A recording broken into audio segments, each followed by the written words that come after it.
Konsep ekonomi kreatif.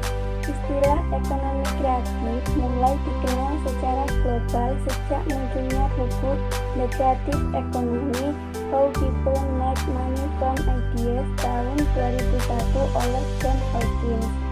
Di Indonesia sendiri, ekonomi kreatif mulai dikembangkan sejak peluncuran program Indonesia Design Power pada tahun 2006 oleh Menteri Perdagangan Republik Indonesia Dr. Marie LK Pangestu. Program ini ditujukan untuk menciptakan lapangan kerja dan mengurangi kemiskinan.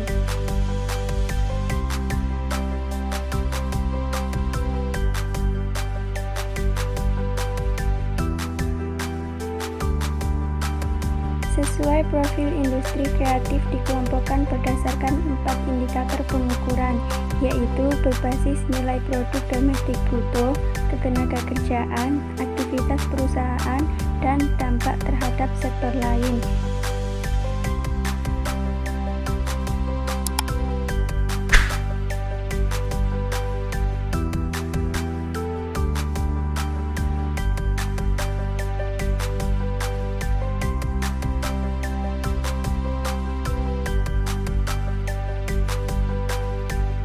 Sehingga diklasifikasikan menjadi 14 subsektor industri kreatif, yaitu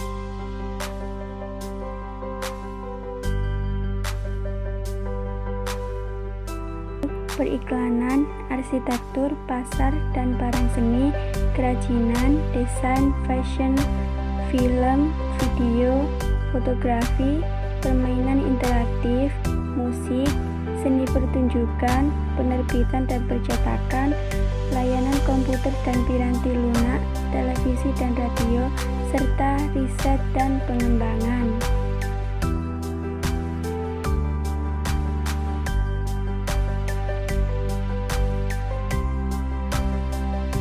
Dua, upaya meningkatkan ekonomi kreatif.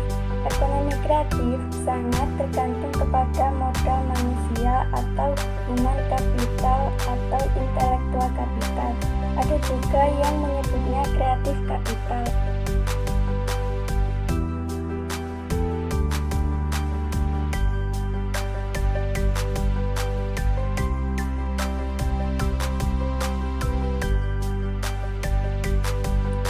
Guna mengembangkan ekonomi kreatif, pemerintah harus membuat beberapa langkah terobosan, di antaranya seperti berikut.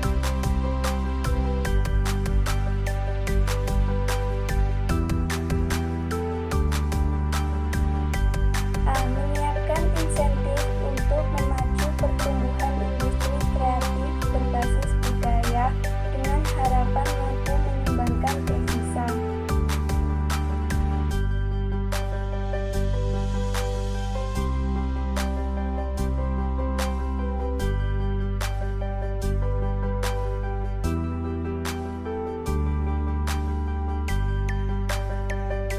Insentif itu mencakup perlindungan produk budaya, pajak, kemudahan memperoleh dana pengembangan, fasilitas pemasaran dan promosi, hingga pertumbuhan pasar domestik dan internasional.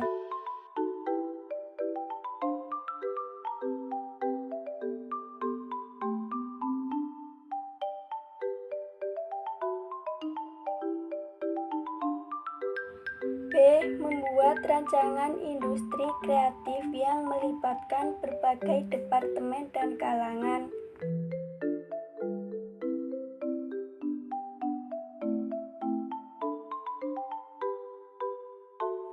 C. Membuat program komprehensif untuk menggerakkan industri kreatif melalui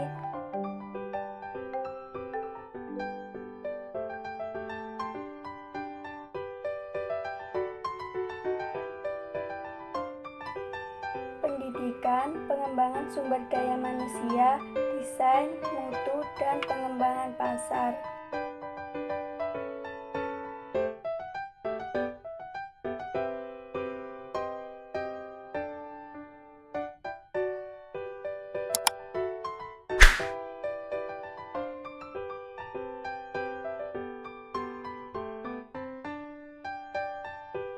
D. Memberikan perlindungan hukum dan insentif bagi karya industri kreatif.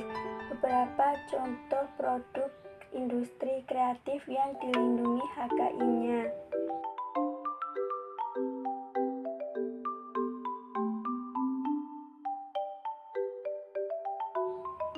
Di antaranya buku, tulisan, drama, tari, koreografi, karya seni rupa, lagu atau musik, dan arsitektur.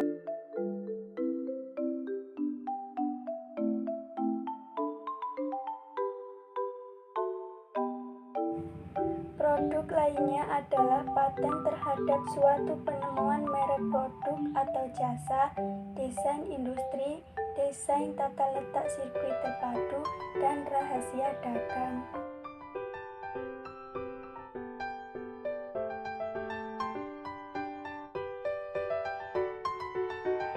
Pemerintah akan membentuk Indonesian Creative Council yang akan menjadi jembatan untuk menyediakan fasilitas bagi para pelaku industri kreatif.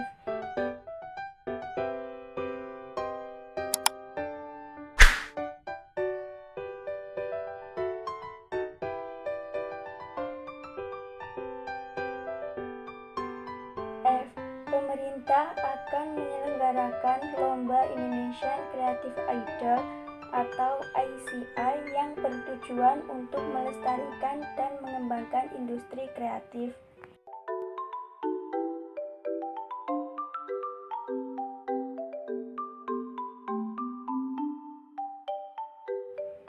Manfaat ekonomi kreatif. Pada umumnya, ekonomi kreatif memberikan manfaat yang sangat banyak bagi negara yang mampu mengembangkannya. Berikut beberapa manfaat dengan adanya ekonomi kreatif.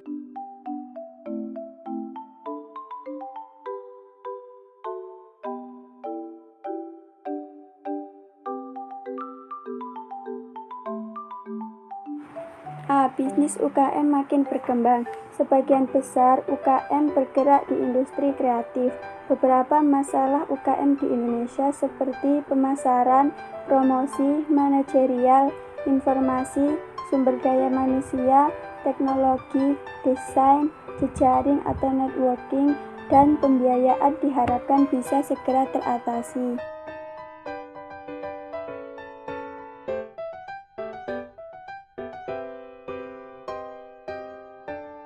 Ekonomi kreatif mampu menjadi penggerak utama perekonomian nasional dengan kontribusi 54% kepada PDB dan pertumbuhan rata-rata 12,2% per tahun pada 2025 bisa diwujudkan.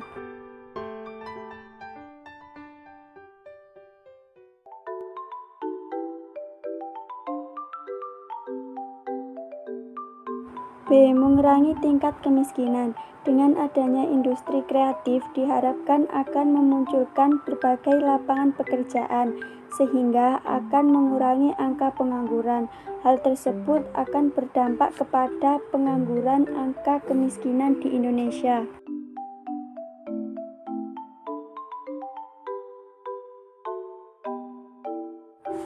Mengurangi tingkat pengangguran. Setiap industri kreatif akan mampu mengurangi angka pengangguran. Industri kreatif akan menciptakan lapangan kerja baru yang justru akan membawa dampak positif bagi perekonomian negara.